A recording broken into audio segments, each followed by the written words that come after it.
ازيكم عاملين ايه؟ النهارده جايب لكم لعيبه ونجوم النادي الاهلي مع زوجاتهم، والاخير مفاجاه. مؤمن زكريا ربنا يشفيك ويديك الصحه ويخليك لاولادك.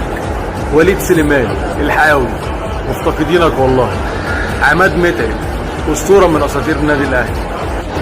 بدر بنون والله العظيم الفريق في امس حاجه اللعيب في امكانياته. علولو اسرع دليفري في مصر، عمرنا ما هننساك يا علي. رامي ربيعه مش عارف اقول لك ايه، بس مبروك على نادي العين، مدافع على قد. عمرو السوليه ابو ليلى عمرنا ما هننساك، لعيب محترم وعملت اللي عليك. محمد شريف اللعيب اللي بيعشق النادي الاهلي ومش راضي يمضي لاي حد، وان شاء الله الاهلي يوقع معاه. السطور امام عاشور من اجمد الصفقات اللي جت النادي الاهلي، ربنا يتم شفاك على خير. احمد حجازي انها حقا عائله محترمه. واخيرا كاسحه الالغام علي ديانج. ايوه علي ديانج، قالوا ديانج يعني علي ديانج، والله العظيم زي العسل.